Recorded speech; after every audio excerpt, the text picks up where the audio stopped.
ഒരു വിശ്വാസിയിൽ രൂപപ്പെടേണ്ടത്. ഈ ഒരു വീക്ഷണകോണിലൂടെ നോക്കിയാൽ പ്രകൃതിപരമായി തന്നെ ആണും പെണ്ണും തുല്യമല്ല. അതുകൊണ്ട് തന്നെ അല്ലാഹു തആല തുല്യമായ ഡ്യൂട്ടി നൽകിയിട്ടില്ല. 5 നേരത്തെ ആരാധനയ്ക്ക് പള്ളിയിൽ വന്ന് നിസ്കരിക്കൽ പുരുഷന് പുണ്യമാണ്. സ്ത്രീക്ക് പുണ്യം വീട്ടിന്റെ ഉള്ളിൽ നിസ്കരിക്കലാണ്. വഖർന ഫീ ബുയൂതികുന്ന വലാ തബറജ്ന തബറുജൽ ജാഹിലിയ്യത്തിൽ ഊലാ വഖിംനസ് സ്വലാത്ത്.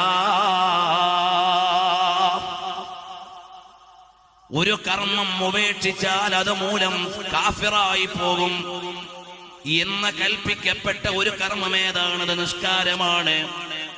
ആ നിസ്കാര നിർവഹണത്തിന് പോലും സ്ത്രീ 5 നേരം പള്ളിയിൽ വരേണ്ടതില്ല. അവൾക്ക് പുണ്യമുള്ളത് വീടിന്റെ അകത്തളമാണ്. കാരണം എന്തേ? ഒരുപാട് കാര്യങ്ങൾ അതിനുണ്ട്. എല്ലാ ദിവസവും സ്ത്രീക്ക് നിസ്കരിക്കാവുന്ന സാഹചര്യമല്ല. അവൾക്ക് മാസത്തിൽ നിശ്ചിത ദിവസം നിസ്കരിക്കാൻ പറ്റാത്ത സാഹചര്യമാണ്. അതുപോലെ തന്നെ മറ്റു പല ഘട്ടങ്ങളിലും അവൾക്ക് നിസ്കാരം ഉപേക്ഷിക്കേണ്ട സാഹചര്യമുണ്ടാകാം. പലവിധങ്ങളായ പരിമിതികൾ ഉണ്ടാകാം. അതുകൊണ്ട് സ്ത്രീക്ക് നല്ലത് ഖൈറു മസാജിദിൻ നിസാഇ ഖൈറു ബുയൂതിഹിന്ന വബുയൂതുഹുന്ന ഖൈറുൽ ലഹുന്ന. ലോകഗുരുവായ സല്ലല്ലാഹു അലൈഹി വസല്ലം തങ്ങൾ പഠിപ്പിക്കുകയാണ്, പെണ്ണിന്റെ ഏറ്റവും നല്ല പള്ളി വീടിന്റെ അകത്തളമാണ്. അള്ളാഹുവിന് നൽകേണ്ട അടിസ്ഥാനപരമായ അനുസരണമാണ് നിസ്കാരമെന്ന് പറയുന്നത്. ആ നിസ്കാരത്തിന് പോലും പെണ്ണ് വീട്ടിൽ നിന്ന് പുറത്തിറങ്ങേണ്ടതില്ല. അതവളുടെ ശാരീരികവും മാനസികവുമായ അവസ്ഥകളെ പരിഗണിച്ചുകൊണ്ട് ചെയ്തതാണ്. അല്ലാതെ കാര്യം പരിഗണിക്കാതിരുന്നാൽ പെണ്ണെ നീയും പള്ളിയിൽ പോകണമെന്ന് ഇസ്ലാം പറഞ്ഞേനെ. അങ്ങനെങ്കിൽ ഇസ്ലാം പ്രകൃതി വിരുദ്ധ മതമായി മാറുമായിരുന്നു. ഇസ്ലാം പ്രകൃതിക്ക് യോജിച്ച മതമാണ്. അതുകൊണ്ട് പറഞ്ഞു, സ്ത്രീ അവൾക്ക് ഒരുപാട് കൈകാര്യ മേഖലകൾ, അവൾക്ക് സന്താന പരിപാലനമുണ്ട്, വീട് പരിപാലനമുണ്ട്, പ്രസവമുണ്ട്, പ്രസവാനന്തര ശുശ്രൂഷകളുണ്ട്, പ്രസവാനന്തര വിശ്രമമുണ്ട്, ആർത്തവകാല ഇടവേളകളുണ്ട്. ഇതെല്ലാമുള്ള ഒരു സ്ത്രീക്ക് എപ്പോഴും പള്ളിയിൽ വന്നുകൊള്ളണമെന്ന് പറഞ്ഞാൽ അങ്ങനെ പറയുന്ന മതം പ്രകൃതി വിരുദ്ധമായ മതമായി പോകും. അതുകൊണ്ടങ്ങനെ ഇസ്ലാം പറഞ്ഞില്ല. യഥാർത്ഥത്തിൽ ബിദ്അഈ കക്ഷികൾ ഈ പ്രകൃതി വിരുദ്ധവാദികളാണ്. ഇപ്പോൾ ഞാൻ അങ്ങോട്ട് പോണില്ല. മനസ്സിലാക്കേണ്ടത്, അടിസ്ഥാനപരമായ ആരാധനാകർമ്മത്തിൽ പോലും അവളുടെ നേച്ചർ, അവളുടെ സ്ട്രക്ചർ, അവളുടെ ശാരീരിക ഘടന എല്ലാം അറിഞ്ഞുകൊണ്ടാണ് ഇസ്ലാം നിയമം പറയുന്നത്. അതേ സമയത്ത് പുരുഷ ലാ സ്വലാത്ത ലിജാരിൽ മസ്ജിദി ഇല്ലാ ഫിൽ മസ്ജിദി, പള്ളിയുടെ അയൽവാസിക്ക് പള്ളിയിലല്ലാതെ നിസ്കാരമില്ല. പുരുഷന്മാർ കൽപ്പിക്കപ്പെട്ടവരാണ് ലിൽ ജുമുഅത്തി വൽ ജമാഅ, ജുമുഅ ജമാഅത്തുകൾക്ക് വേണ്ടി കൽപ്പിക്കപ്പെട്ടവർ പുരുഷന്മാരാണ്. ഒരു നാട്ടിൽ അവകൾ നടന്നില്ലെങ്കിൽ അവര് കുറ്റവാളികളാണ്. അവരല്ലാഹുവിങ്കിൽ സമാധാനം പറയേണ്ടവരാണ്. ഈ നിരക്ക് ഓരോരുത്തരുടെയും ഡ്യൂട്ടി അല്ലാഹു സുബ്ഹാനഹു വ തആല നിശ്ചയിച്ചു വെച്ചിട്ടുള്ളതാണ്. അതവരുടെ പ്രകൃതിക്കനുസരിച്ചുള്ളതാണ്. അറിയുമോ സഹോദരന്മാരെ, ഇതിന്റെ അർത്ഥം സ്ത്രീക്ക് കുറെ ന്യൂനതയുണ്ടെന്നല്ല. ആ വാദവും അടിസ്ഥാനപരമായി തെറ്റാണ്. സ്ത്രീക്ക് അധികാരത്തിന് അവകാശം നൽകാത്തതിനാൽ സ്ത്രീയെ അടിച്ചൊതുക്കി. ആരാണ് ഈ പ്രയാമ്പിൾ തയ്യാറാക്കിയത്? സ്ത്രീക്ക് അവളുടെ പ്രകൃതിക്കനുസരിച്ചുള്ള അവകാശം നൽകുമ്പോൾ അവൾ സമ്പന്നയാണ്. പുരുഷന് അവന്റെ നേച്ചറിനനുസരിച്ച് അധികാരം നൽകുമ്പോൾ അവൻ സമ്പന്നനാണ്. ഇവിടെ കയ്യേറ്റങ്ങളില്ല, ഇവിടെ പ്രശ്നങ്ങളില്ല. അതേ സമയത്ത് ലോകത്ത് കഴിഞ്ഞുപോയ ഒരുപാട് മതങ്ങൾ, ഇവിടെ നിലനിൽക്കുന്ന ഇപ്പോഴുമുള്ള പല മതങ്ങളും സ്ത്രീകൾക്ക് അവരുടെ പ്രകൃതിപരമായ അവകാശം പോലും നൽകിയില്ല. ഇസ്ലാമിനെ പോലെ സ്ത്രീകൾക്ക് അധികാരം നൽകിയ വേറെ ഒരു മതവുമില്ല. നിങ്ങൾ ആലോചിച്ചു നോക്ക്, യേശുവിന്റെ മണവാട്ടികൾ ആയിരക്കണക്കിന്, അവരാരെ കാത്തു നിൽക്കുന്നു? ആ ഒരു സിസ്റ്റം ആര് കൊണ്ടുവന്നു? അത് പ്രകൃതി വിരുദ്ധമാണെന്ന് പറയാൻ ഇവിടെ ആരെയും കാണുന്നില്ല. മറുഭാഗത്ത് പൗരോഹിത്യത്തിന്റെ കയ്യേറ്റങ്ങൾ, അതിനെക്കുറിച്ച് ചോദ്യം ചെയ്യാൻ ഇവിടെ ആരെയും കാണുന്നില്ല. ഒരു മതത്തിന് അങ്ങനെയൊക്കെ ആകാം. അവരെ കളിയാക്കാൻ നമ്മളില്ല, അവരെ കുറ്റം പറയാൻ നമ്മളില്ല. ഈ രാജ്യം എല്ലാ മതങ്ങൾക്കും സ്വാതന്ത്ര്യമുള്ള രാജ്യമാണ്. പക്ഷേ വിഷയങ്ങൾ എല്ലാവർക്കും അറിയാമല്ലോ, വിഷയങ്ങൾ എല്ലാവർക്കും ബോധ്യമുള്ള വിഷയമാണ്. നിങ്ങൾ ആലോചിച്ചു നോക്കൂ, പ്രകൃതിപരമായുള്ള വികാരങ്ങളെ കെട്ടിനിർത്തുന്ന മതങ്ങൾ ഇവിടെയുണ്ട്, കെട്ടിനിർത്തുന്ന മതങ്ങൾ ഇവിടെയുണ്ട്. അതിന് പല ആളുകളും ചോദ്യം ചെയ്യാനില്ല. എന്നാൽ അല്ലാഹുവിന്റെ റസൂൽ സ്വല്ലല്ലാഹു അലൈഹി വസല്ലം തങ്ങളും അമ്പിയാക്കന്മാരിൽ ലോകത്തിന് മുമ്പിലേക്ക് അവതരിപ്പിച്ചു തരുന്ന മാർഗമേതാണ്? അല്ലാഹു സുബ്ഹാനഹു വ തആല ഒരുപാട് അമ്പിയാക്കന്മാരെ നിയോഗിച്ചു, ലക്ഷക്കണക്കിന്. അതിൽ ഒരു നബിയും പുരുഷനല്ലാതെ സ്ത്രീയില്ല. എല്ലാ പ്രവാചകന്മാരും പുരുഷന്മാരാണ്. ഒരു നബിയും സ്ത്രീയെ അല്ലാഹു സുബ്ഹാനഹു വ തആല അയച്ചില്ല. എന്തുകൊണ്ടാണ്? കാര്യങ്ങൾ കൈകാര്യം ചെയ്യാനുള്ള പവർ അവർക്ക് നൽകിയതിനാൽ അവർക്കതിന്റെ ഡ്യൂട്ടി നൽകുകയാണ്. ഇതിന്റെ അർത്ഥം സ്ത്രീകൾക്ക് മഹത്വമില്ലെന്നല്ല. സ്ത്രീകൾക്ക് അവരുടെ നേച്ചറിൽ നിന്നുകൊണ്ട് തന്നെ സ്വർഗം നേടാം. സ്ത്രീക്ക് അവളുടെ പ്രകൃതിയിൽ നിന്നുകൊണ്ട് തന്നെ സ്വർഗം നേടാം. അവൾക്ക് അവളുടെ പ്രകൃതിയിൽ നിന്നുകൊണ്ട് തന്നെ മോക്ഷം നേടാം. അവൾക്ക് അവളുടെ ഡ്യൂട്ടി നിർവഹിച്ചാൽ തന്നെ വിജയം നേടാം. അടിസ്ഥാനപരമായ വിജയം അല്ലാഹു സുബ്ഹാനഹു വ തആല ആണിനും പെണ്ണിനും നൽകിയിട്ടുണ്ട്. മിസ്ലുല്ലദീ അലൈഹിന്ന ബിൽ മഅറൂഫ് വലിർരിജാലി അലൈഹിന്ന ദറജാ വല്ലാഹു അസീസുൻ ഹകീം. ഏതൊക്കെ ഉത്തരവാദിത്വമാണോ നിയമനിബന്ധനകളാണോ സ്ത്രീകൾക്ക് നൽകിയത്, അനുസൃതമായ നന്മകളെയും നേട്ടങ്ങളെയും അല്ലാഹു സുബ്ഹാനഹു വ തആല നൽകി, അവകാശങ്ങളെയും നൽകിയിട്ടുണ്ട്. എന്നാൽ വലിർരിജാലി അലൈഹിന്ന ദറജാ, പുരുഷന്മാരെ പ്രകൃതിപരമായി തന്നെ പടച്ചിട്ടുള്ളത് സ്ത്രീകളെക്കാൾ കൈകാര്യ മേഖലകളിൽ പദവി ഉയർത്തിയിട്ടാണ്. എന്താണ് എന്ന് നിങ്ങൾ ചോദിക്കുകയാണെങ്കിൽ അതിനുള്ള മറുപടിയാണ് വല്ലാഹു അസീസുൻ ഹകീം. അല്ലാഹു സുബ്ഹാനഹു വ തആലയാകുന്ന പടച്ചവൻ, അവൻ പ്രതാപശാലിയും കാര്യങ്ങൾ തന്ത്രപൂർണമായി സംവിധാനിച്ചവനുമാണ്. അവന്റെ ഈ സംവിധാനത്തിലെല്ലാം തന്ത്രങ്ങളുണ്ട്. സ്ത്രീ എന്ന ഒരു വർഗത്തിലൂടെ ഇവിടെ വംശത്തിന്റെ നിലനിൽപ്പിനും സമാധാനത്തിന്റെ നിലനിൽപ്പിനും അതുപോലെ തന്നെ ഒരുപാട് ക്ഷേമകാര്യങ്ങളെ അല്ലാഹു സുബ്ഹാനഹു വ തആല വെച്ചിട്ടുണ്ട്. ലോകത്തിന്റെ നിലനിൽപ്പിൽ രണ്ടുപേരും പങ്കാളികളാണ്. മനുഷ്യനെ മുഴുവനും തന്നെ സ്ഥാനമുയർത്തിയിട്ടാണ് പടച്ചിട്ടുള്ളത്.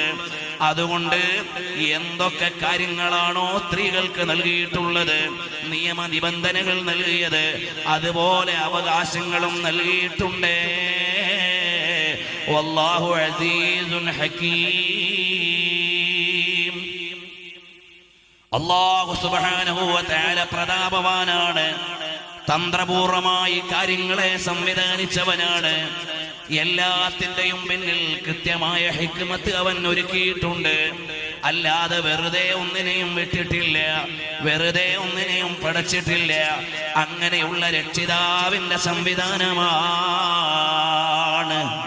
ലക്ഷക്കണക്കിന് വരുന്ന അമ്പിയാക്കളെ ലോകത്തേക്ക് അയച്ചു. അതിൽ ഒരു നബിയും വനിതയില്ല.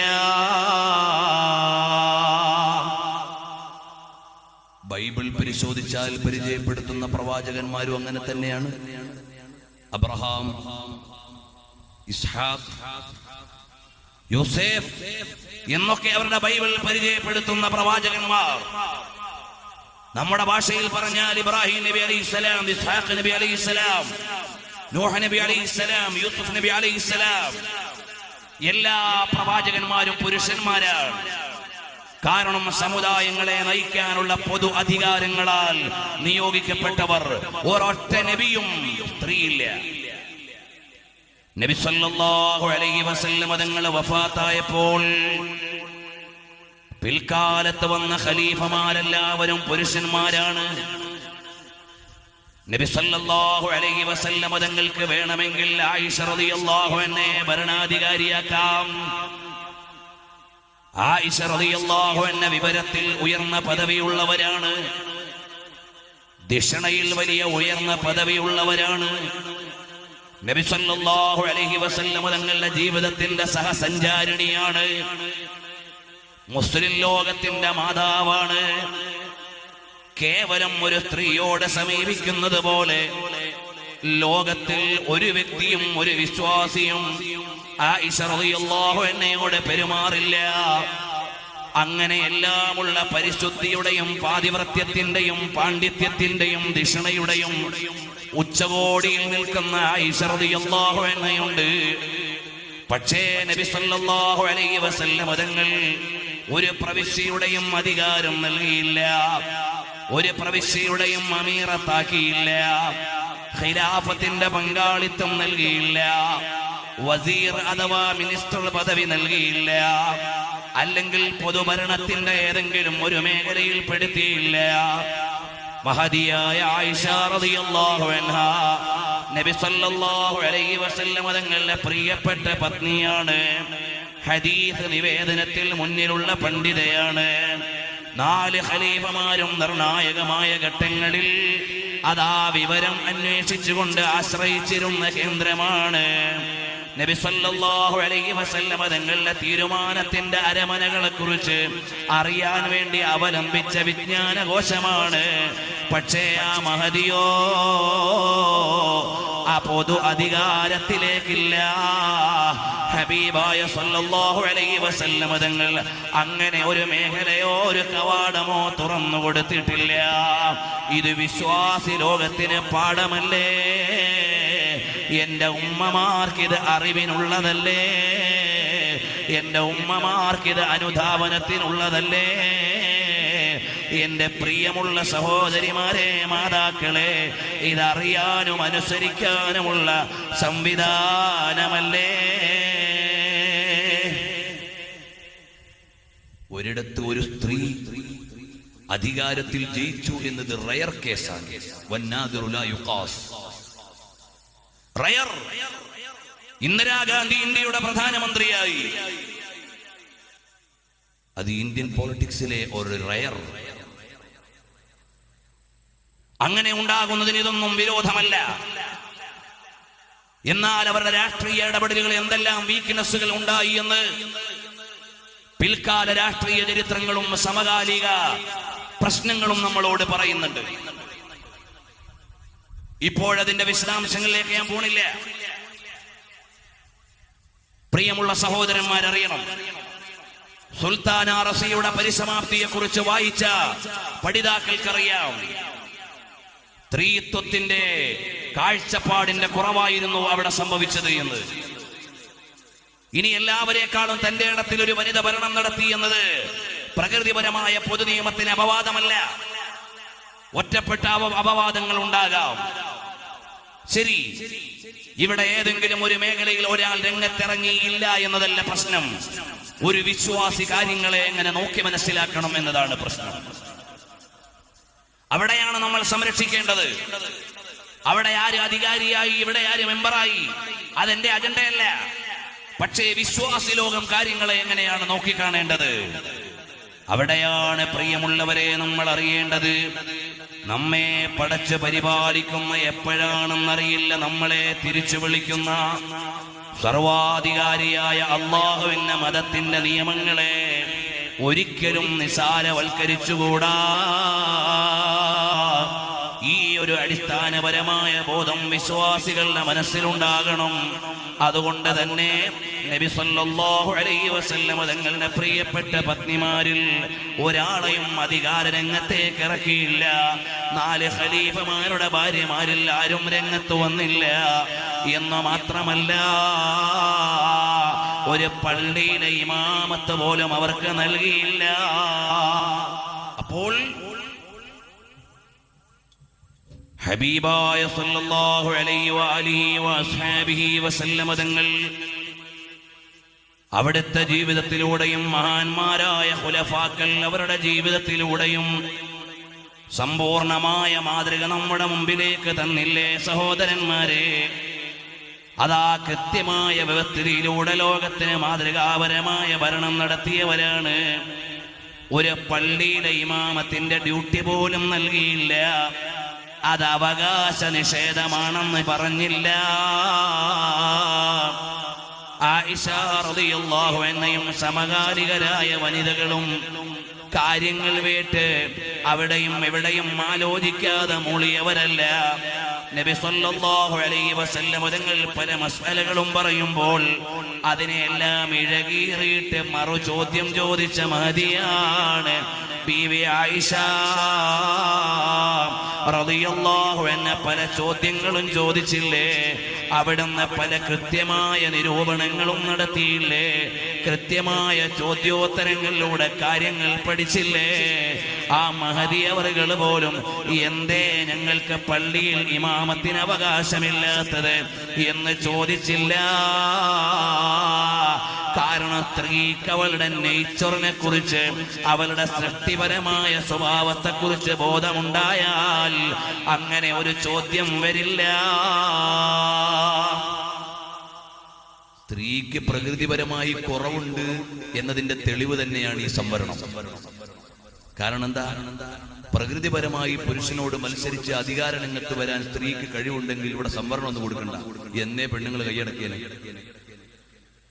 അങ്ങനെ അവർക്ക് കഴിവില്ലാത്തത് കൊണ്ടാണ് സംവരണം കൊടുത്തത്.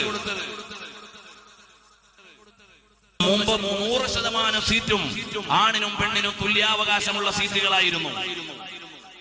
എന്തേ സ്ത്രീകൾ അതിജയിച്ച് മുന്നോട്ട് വരാഞ്ഞത്? നേച്ചുറലി അവർ അതിന് പ്രിപ്പയർഡ് അല്ല എന്നുള്ളതാണ് അതിന്റെ മറുപടി. ആരുടെയും കുറ്റമൊന്നുമല്ല.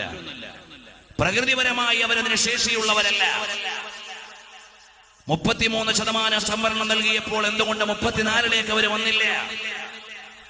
33 എങ്ങനെയൊക്കെയോ ആളെ നിർത്തുകയല്ലാതെ ബാക്കിയുള്ള തുല്യാവകാശമുള്ള സീറ്റുകളിൽ കിടമത്സരം നടത്താനുള്ള പ്രകൃതിപരമായ ശേഷി പെണ്ണിനില്ല എന്നാണ് അതും നമ്മളോട് പറയുന്നത്. യഥാർത്ഥത്തിൽ ഈ സംവരണം തന്നെ സ്ത്രീക്ക് ശേഷി പുരുഷനെ പോലെ ഈ മേഖലയിൽ ഇല്ല എന്നതിന്റെ തെളിവാണ്. അപ്പൊ ശേഷി കുറഞ്ഞവരെക്കാൾ ശേഷിയുള്ളവരല്ലേ അധികാരത്തിൽ കൊണ്ടുവരേണ്ടത്? അവരല്ലേ കൈകാര്യങ്ങൾക്ക് വിടേണ്ടത്? ന്യായമായും എന്തുകൊണ്ട് ഇങ്ങനെ ആലോചനകൾ വരുന്നില്ല? ഒരു കാര്യം കൂടി ഞാൻ ചോദിക്കട്ടെ, സ്ത്രീകൾക്ക് അവകാശം നൽകണമെന്ന് വരാനുള്ള കാരണം എന്താണ്? യഥാർത്ഥത്തിൽ കമ്പോള സംസ്കാരത്തിന്റെ പ്രത്യുൽപ്പന്നമാണ് സ്ത്രീ അധികാരം. കമ്പോളവൽക്കരണത്തിന്റെ അല്ലെങ്കിൽ ആധുനിക കമ്പോള സമ്പ്രദായത്തിന്റെ ബാക്കിപത്രമാണത്. സ്ത്രീ തെരുവിൽ ഇറങ്ങേണ്ടത് ആരുടെ ആവശ്യമാണ്? വീട്ടുകാരുടെ ആവശ്യമില്ല. സ്ത്രീ അങ്ങാടിയിൽ ഇറങ്ങേണ്ടത് ഇവിടെയുള്ള കമ്പോള സംസ്കാരത്തിന്റെ ആവശ്യമാണ്. കാരണം പുരുഷൻ കമ്പോളത്തിലേക്ക് വന്നാൽ അവശ്യ സാധനങ്ങളും വാങ്ങും. അതേ സമയത്ത് സ്ത്രീ കമ്പോളത്തിലേക്ക് ഇറങ്ങിയാലോ, ഒരു പെണ്ണ് കമ്പോളത്തിലേക്ക് ഇറങ്ങുമ്പോ തന്നെ ഒരു 10-100 റുപ്യ ഇവിടെ കമ്പോളത്തിൽ കച്ചവടക്കാർക്ക് കിട്ടിയിട്ടുണ്ടാവും. പൗഡർ, ഐബ്രോ, ബാക്കി ഫാൻസീസ്. ഒരു സ്ത്രീ ഒരുങ്ങി വീട്ടിൽ നിന്ന് ഇറങ്ങുമ്പോഴേക്ക് അവിടെ അടുത്തുള്ള അങ്ങാടി ഉള്ള ഒരു കടയിൽ 50-100 രൂപ ഓൾറെഡി പെയ്ഡ് ആയിട്ടുണ്ടാവും. ഓൾറെഡി ലഭിച്ചിട്ടുണ്ടാവും. അവരുടെ കോസ്മെറ്റിക്സുകൾ, അവരുടെ ഫാൻസി സാധനങ്ങൾ, അവരൊരുങ്ങാൻ വേണ്ടി ഉപയോഗിക്കുന്ന സാധനങ്ങൾ. ഒരു പുരുഷൻ വീട്ടിൽ നിന്നിറങ്ങുമ്പോൾ കമ്പോളത്തിലേക്ക് വരുന്ന വരുമാനത്തെക്കാൾ ഒരു പെണ്ണ് വീടിന്റെ പടി നിന്ന് ഇറങ്ങുമ്പോ തന്നെ തൊട്ടടുത്ത കടക്കാരന് അതിന് മുന്നോടിയായി തന്നെ എത്രയോ രൂപ കിട്ടിയിട്ടുണ്ടാകും. കമ്പോളത്തിലേക്ക് വന്നാലോ പുരുഷൻ അവശ്യ സാധനങ്ങളും വാങ്ങുന്നു. സ്ത്രീ അവശ്യ സാധനങ്ങളും അലങ്കാര സാധനങ്ങളും, ചിലപ്പോൾ അനാവശ്യ സാധനങ്ങളും, ചിലപ്പോൾ പ്രീണന സാധനങ്ങളും വാങ്ങുന്നു. കമ്പോളം പെരുക്കുന്നു. അതുകൊണ്ട് പെണ്ണ് തെരുവിൽ ഇറങ്ങണമെന്ന് തീരുമാനിച്ചത് ഇവിടെയുള്ള കമ്പോള സംസ്കാരത്തിന്റെ ഉൽപ്പന്നമാണ്. നിങ്ങളൊന്ന് ആലോചിച്ച് നോക്ക്. ഒരാഴ്ചത്തേക്ക് തിരൂര് അങ്ങാടിയിലേക്ക് സ്ത്രീകൾ പ്രവേശിക്കേണ്ട എന്ന് വെച്ചാൽ എത്ര % കച്ചവടം കുറയുമെന്ന് നിങ്ങൾ അന്വേഷിച്ചു നോക്കുക. വീടുകളൊന്നും പട്ടിണിയാവുന്നില്ല. പുരുഷന്മാര് മാത്രമേ മാർക്കറ്റിൽ വരാവൂന്ന് തീരുമാനിച്ചു നോക്ക്. വീടുകൾ പട്ടിണിയാവുന്നില്ല. വീട്ടിലൊക്കെ ആവശ്യങ്ങൾ നടക്കും, എല്ലാം കിട്ടിക്കൊണ്ടിരിക്കും. പക്ഷേ കമ്പോളത്തിൽ more than 60% ലോ കച്ചവടം നടക്കും. അങ്ങനെയാണ് സംവിധാനം. അതുകൊണ്ട് പെണ്ണ് തെരുവിൽ ഇറങ്ങണമെന്ന് തീരുമാനിച്ചത് ആരാണ്? ഇവിടെയുള്ള കമ്പോള ചിന്താഗതിക്കാരുടെ ഉൽപ്പന്നമാണത്. അത് രാഷ്ട്രീയ രംഗത്തേക്ക്, അധികാര രംഗത്തേക്ക് കടന്നു വന്നു. അങ്ങനെയാണ് സംവരണത്തിന്റെ വർത്തമാനങ്ങൾ വരുന്നത്. എന്നാൽ ന്യായമായും ഞാനൊരു കാര്യം ചോദിക്കുകയാണ്. സ്ത്രീകൾക്ക് ഇവിടെ പഞ്ചായത്ത് മുതൽ പാർലമെന്റ് വരെ അവകാശങ്ങളും സംവരണങ്ങളും അധികാരങ്ങളും നൽകി. ഈ അധികാരങ്ങൾക്കും അവകാശങ്ങൾക്കും ആനുപാതികമായി നമ്മുടെ രാജ്യത്ത് സ്ത്രീകൾക്ക് സുരക്ഷയുണ്ടായിട്ടുണ്ടോ? എന്തുകൊണ്ടൊരു കമ്മീഷനും പഠിക്കുന്നില്ല? 6 വയസ്സുകാരിയും 60 വയസ്സുകാരിയും പീഡിപ്പിക്കപ്പെടുന്ന സാമൂഹിക ഘടനയാണ് ഇന്ത്യ മഹാരാജ്യത്തിന്റെ തലസ്ഥാനത്ത് നിന്ന് ഇന്റർനാഷണൽ ന്യൂസുകൾ പലപ്പോഴും വരുന്നത്. സ്ത്രീ പീഡനത്തിന്റെ പേരിലാണ്. അറബ് ന്യൂസോ ഖലീജ് ടൈംസോ അതുപോലെയുള്ള ഫോറിൻ ന്യൂസ് പേപ്പറുകൾ എടുത്താൽ ന്യൂഡൽഹിയിൽ നിന്ന് റിപ്പോർട്ട് ചെയ്യുന്ന ന്യൂസുകൾ വരുന്നത്, കൂടുതലും വരുന്നത് സ്ത്രീ പീഡനത്തിൻ്റെതായിരിക്കും. ഈ രീതിയിൽ രാജ്യത്തിന്റെ രാജധാനിയായ തലസ്ഥാന നഗരി പോലും ഇന്നും സ്ത്രീ പീഡനത്തിൽ നിന്ന് വിമുക്തമല്ല എന്ന് വരുമ്പോ, സ്ത്രീകൾക്ക് അധികാരം നൽകിയപ്പോൾ സുരക്ഷ കൂടിയോ കുറഞ്ഞോ എന്ന് തീരുമാനിക്കാൻ എന്തുകൊണ്ടൊരു കമ്മീഷനും വരുന്നില്ല? ഇവിടെയാണ് ജനക്ഷേമത്തിന് ഏത് നിയമമാണ് നല്ലത് എന്ന് നമ്മൾ പഠിക്കേണ്ടത്. ഞാൻ ആദ്യം പറഞ്ഞത് ഇസ്ലാമിന്റെ കാഴ്ചപ്പാടിലൂടെ മുസ്ലിങ്ങൾ കാര്യങ്ങളെ വിലയിരുത്തണമെന്നാണ്. എന്നാൽ ഇപ്പോൾ എനിക്ക് പറയാനുള്ളത്, മനുഷ്യരെ, നിങ്ങൾ മനുഷ്യത്വത്തിന്റെ കണ്ണിലൂടെ വിഷയങ്ങൾ വിലയിരുത്തണം. നമ്മുടെ രാജ്യത്ത് ജാതി മതഭേദമന്യേ അതാ ഒരുപാട് പെൺകുട്ടികളും കിഴവികളും വരെ പീഡിപ്പിക്കപ്പെടുകയാണ്. ഇതിനുള്ള കാരണം എന്താണെന്ന് പഠിക്കാൻ ഉത്തരവാദിത്തപ്പെട്ട ചിലരെങ്കിലും പറഞ്ഞു, മോളെ മര്യാദക്കൊന്ന് തുണിയുടുത്ത് നടക്കാൻ. ഉത്തരവാദിത്തപ്പെട്ട പലരും പറഞ്ഞു, മോളെ മര്യാദക്കൊന്ന് ഉടുത്ത് നടക്ക്, എന്നാ കുറച്ചൊക്കെ പീഡനം കുറയും. മര്യാദക്ക് നീ ഒരു വസ്ത്രധാരണം നടത്ത്, എന്നാൽ പീഡനം കുറയും. ഇന്ന് ഞാൻ ഇസ്ലാമിന്റെ വേദിയിൽ നിന്നുകൊണ്ട് ഈ വിഷയം പറയുമ്പോ, അവകാശ നിഷേധത്തിന്റെ കബറിടങ്ങളിൽ നിന്ന് അധികാരത്തിന്റെ അമരത്തേക്ക് പെണ്ണിനെ ഉയർത്തിക്കൊണ്ടുവന്ന മഹിഷ്ടമായ മതത്തിന്റെ വേദിയാണിത്. എന്ന പെണ്ണിന് ജീവാവകാശം ഉണ്ടായിരുന്നില്ല. 6-ാം നൂറ്റാണ്ടിൽ ജനിച്ചു വീഴുന്ന പെണ്ണിന് ജീവാവകാശം ഉണ്ടായിരുന്നില്ല. എന്നാൽ അവർക്ക് അധികാരവും അവകാശങ്ങളും നൽകിയിട്ട് പുണ്യപ്രവാചകർ സല്ലല്ലാഹു അലൈഹി വസല്ലം തങ്ങൾ ലോകത്തോട് വിട പറയുമ്പോ അവസാനമായി അവിടുത്തെ തുപ്പുനീരിനോട് ചലിച്ചു ചേരുന്നത് പ്രിയപ്പെട്ട ഭവതി ആയിഷ റളിയല്ലാഹു അൻഹയുടെ തുപ്പുനീരാണ്. നബി സല്ലല്ലാഹു അലൈഹി വഅലിഹി വസല്ലം തങ്ങൾ ലോകത്തോട് വിട പറയുന്നതിന് തൊട്ടു മുമ്പ് ലോകമാനവികതയുടെ മനസ്സാക്ഷിയോട് വിളിച്ചിട്ട് പറഞ്ഞത്, നിങ്ങൾ വനിതകളുടെ അവകാശങ്ങളെ നിഷേധിക്കരുതെന്നാണ്. ലോകത്ത് വേറെ ഏത് ഭരണാധികാരിക്ക് ഇത് പറയാനുണ്ട്? പരിശുദ്ധമായ അറഫ പ്രഭാഷണത്തിൽ ലോകഗുരുവായ സല്ലല്ലാഹു അലൈഹി വസല്ലം തങ്ങളുടെ അസന്നിഗ്ധമായ ലോക സമാധാന പ്രഭാഷണത്തിൽ സ്ത്രീകളുടെ അവകാശ സംരക്ഷണത്തിന് വേണ്ടി പ്രധാനമായ ഒരു ഭാഗമുണ്ടായിരുന്നു. ഇങ്ങനെയെല്ലാം ലോകത്തിന് മുഴുവനും ആവശ്യമായ നിയമങ്ങൾ നൽകിയ കരുണയുടെ അരുണ വർഷങ്ങളിൽ നിന്ന് മോചനത്തിന് മഹിഷ്ടമായ മഹിതോദ്യാനമൊരുക്കിയ നേതാവാണ് ഇസ്ലാമിന്റെ പ്രവാചകർ മുഹമ്മദുർ റസൂലുള്ളാഹ് സല്ലല്ലാഹു അലൈഹി വഅലിഹി വസല്ലം തങ്ങൾ. मुस्तफा जान रहमत पे लाखों सलाम, शम्अ बज़ में हिदायत पे लाखों सलाम, शहरियारे इरम ताजदारे हरम, नौबहारे शफाअत पे लाखों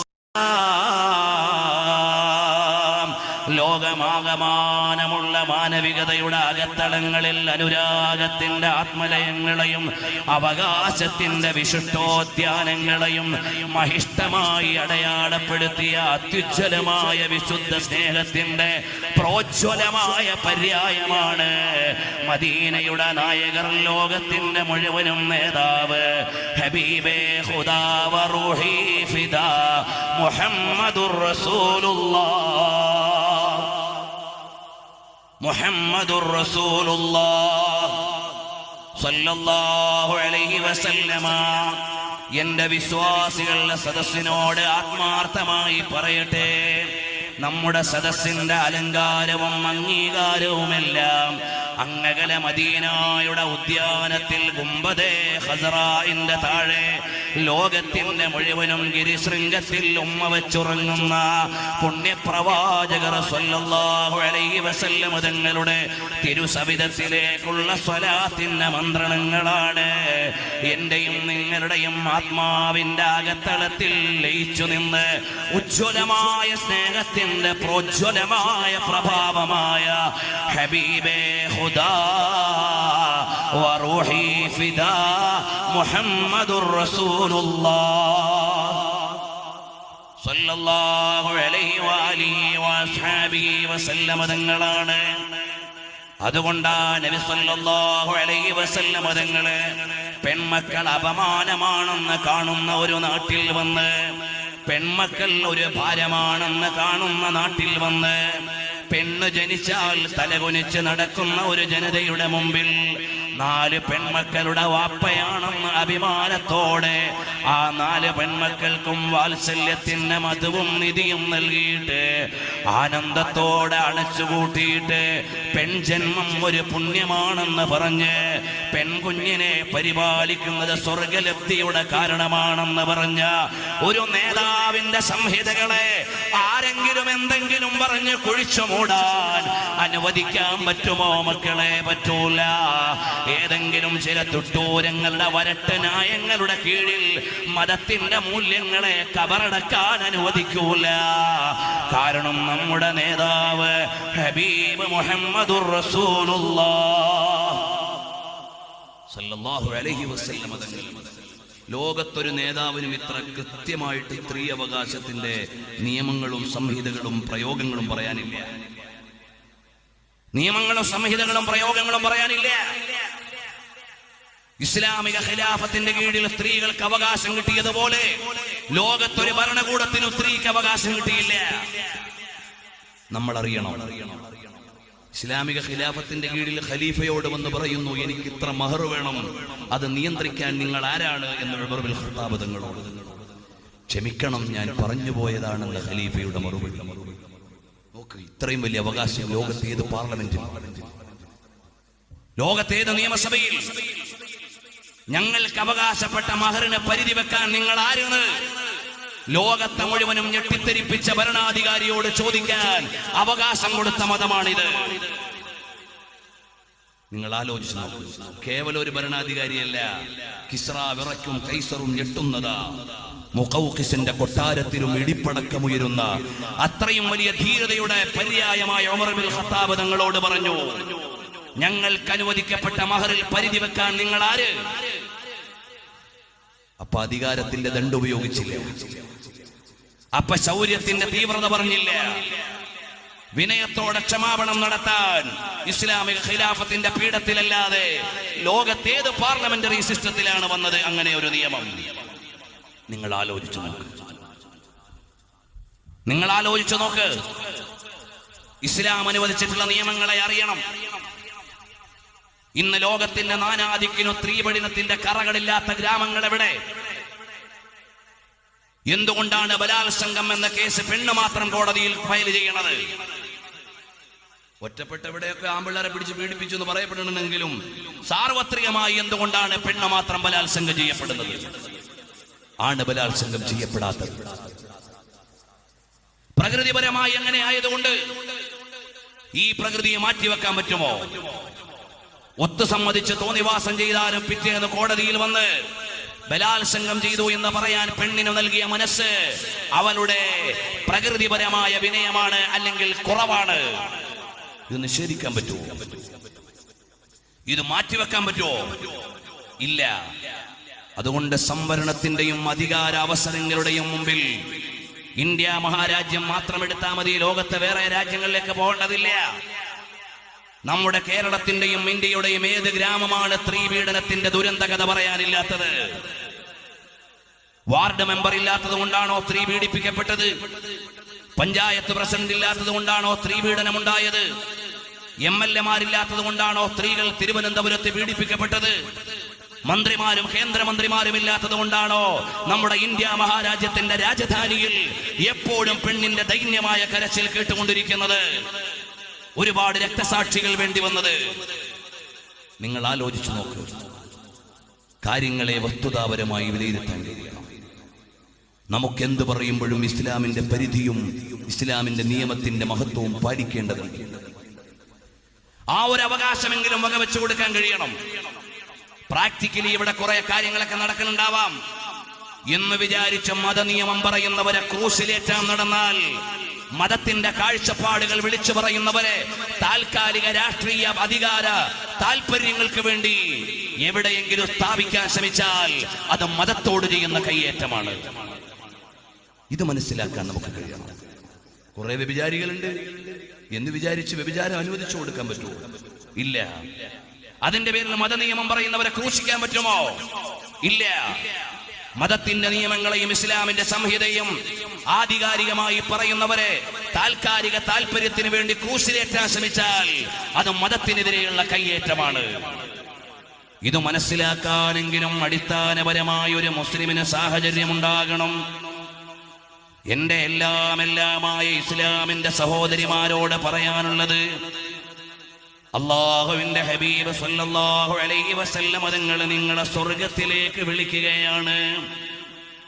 എത്ര മഹതിമാർക്കാണ് സ്വർഗം കൊണ്ട് സുവിശേഷം നൽകിയത്? ആണിന് മാത്രമാണോ മോളെ സ്വർഗം പറഞ്ഞത്? അല്ല, അല്ല. പെണ്ണിനും സ്വർഗമുണ്ട്. ആണുങ്ങൾക്ക് സ്വർഗത്തിലെ നേതാവ് ലോക ഗുരുവായ സല്ലല്ലാഹു അലൈഹി വസല്ലം തങ്ങളാണെങ്കിൽ, സ്വർഗത്തിലെ വനിതകളുടെ നേതാവ് സയ്യിദത്തു നിസാഇ അഹ്ലിൽ ജന്ന ബിൻതുർ റസൂൽ ഫാത്തിമത്തുൽ ബതൂൽ റളിയല്ലാഹു അൻഹ സ്വർഗീയ വനിതകളുടെ നേതാവാണ്. എന്റെ പ്രിയമുള്ള പെങ്ങളെ, നിങ്ങൾ ഇസ്ലാം നിർദ്ദേശിച്ച ചിട്ടവട്ടങ്ങൾ പാലിച്ചാൽ നിങ്ങൾക്കും സ്വർഗമുണ്ട്. കണ്ടില്ലേ ഹബീബായ സല്ലല്ലാഹു അലൈഹി വസല്ലം തങ്ങൾ എങ്ങനെയാണ് ഉമ്മാനെ ആദരിക്കേണ്ടതെന്ന് പറഞ്ഞ് വാപ്പാന്റെ കാൽ കീഴിൽ സ്വർഗമുണ്ടെന്ന് പറഞ്ഞില്ല. ആൺകുട്ടികൾ ചിലപ്പോ കായിക ബലം കൊണ്ടോ കാശിന്റെ ബലം കൊണ്ടോ അധികാര ബലം കൊണ്ടോ പെറ്റു വളർത്തിയ ഉമ്മാന്റെ ബഹുമാനം മറന്നുപോയാൽ ഉമ്മമാർക്ക് വേദന വരുമല്ലോ. അതുകൊണ്ട് നബി സല്ലല്ലാഹു അലൈഹി വസല്ലം തങ്ങളെ പഠിപ്പിച്ചില്ലേ, എന്റെ പ്രിയമുള്ള മക്കളെ, നിങ്ങളുടെ സ്വർഗം ഉമ്മാന്റെ കാൽ കീഴിലാണ്. വേറെ ഏത് മതം പറഞ്ഞു ഇങ്ങനെ? മാഷാ അല്ലാഹ്, വേറെ ഏത് മതം പറഞ്ഞു ഇങ്ങനെ? സ്ത്രീക്ക് നൽകിയ അധികാരത്തിന്റെ ഒരു സൗന്ദര്യം, അതിന്റെ ഒരു ഉന്നതി, ഉമ്മാന്റെ കാൽ കീഴിലാണ് സ്വർഗമെന്ന് പറയുമ്പോ ഉപ്പാക്ക് 4ാം ഗ്രേഡ് നൽകി. കാരണം അവൾക്കുള്ള സ്ഥാനമാണ്, മഹത്വമാണ്. എന്നിട്ട് അറിയുമോ സഹോദരിമാരെ, നിങ്ങൾക്ക് ഒഴിവുള്ള ദിവസങ്ങളിലെ നിസ്കാരം നിങ്ങൾക്ക് പ്രശ്നമല്ല. അല്ലാഹു നിങ്ങൾക്ക് നിസ്കരിക്കാൻ പറ്റുന്ന ദിവസങ്ങളിൽ നിങ്ങൾ നിസ്കരിച്ചാൽ തന്നെ നിങ്ങൾക്കും സ്വർഗം നൽകിയില്ലേ? സ്ത്രീകൾക്ക് സ്വർഗത്തിന്റെ കവാടം തടഞ്ഞില്ലല്ലോ മോളെ. ആവശ്യമുള്ള അവകാശങ്ങൾ നൽകിയ നേതാവല്ലേ ഹബീബായ സല്ലല്ലാഹു അലൈഹി വസല്ലമ തങ്ങൾ. അവിടുന്ന് അറബ് നാട്ടിലെ ഓരോരുത്തരെയും വിളിച്ചപ്പോ അവിടുന്ന് നബി സല്ലല്ലാഹു അലൈഹി വസല്ലമ തങ്ങളുടെ വീട്ടിലെ ഒരംഗത്തെ വിളിക്കേണ്ടതുണ്ട്. മക്കയിലെ ജബൽ അബൂ ഖുബൈസിൽ നിന്ന് വിളിക്കുകയാണ്. ഓരോ ഗോത്രങ്ങളെയും വിളിച്ചു, കുടുംബങ്ങളെയും വിളിച്ചു. മുത്തുനബി തങ്ങളുടെ വീട്ടുകാരെ ഒന്ന് വിളിക്കണം. അപ്പ നബി സല്ലല്ലാഹു അലൈഹി വസല്ലമ തങ്ങളെ വിളിച്ചതാരെയാണ്? ഫാത്തിമ അൻഖിദീ നഫ്സകി മിനന്നാർ. മോള് സ്വർഗത്തിലേക്ക് വരണേ മോളെ. നബി സല്ലല്ലാഹു അലൈഹി വസല്ലമ തങ്ങളുടെ കുടുംബത്തിന്റെ മഹിതമായ പാരമ്പര്യത്തിന്റെ കവാടം ഏതാണ്? മഹദിയായ ഫാത്തിമ ബീവിയല്ലേ. ഇങ്ങനെ സ്ത്രീകൾക്ക് എത്രയാണ് സ്ഥാനം നൽകിയത് നബി സല്ലല്ലാഹു അലൈഹി വസല്ലമ തങ്ങൾ. നിങ്ങളുടെ മേന്മയും നിങ്ങളുടെ സ്വർഗവും നിങ്ങളുടെ വിജയവും എല്ലാം നിർണയിച്ചു വച്ചിട്ട് അതിലേക്ക് ആവശ്യമായ അവകാശങ്ങൾ നൽകിയില്ലേ? ഇതുപോലെ ലോകത്തെ വേറെ ഒരു മതങ്ങളും നൽകിയില്ല, ഒരു സംഹിതകളും നൽകിയില്ല. അതുകൊണ്ട് മോളെ, ശാലീനയായ പെണ്ണിന് സ്വർഗമുണ്ട്. അത് ഇസ്ലാമിന്റെ നിയമങ്ങൾ പാലിച്ചു നിൽക്കുന്ന പെണ്ണാ.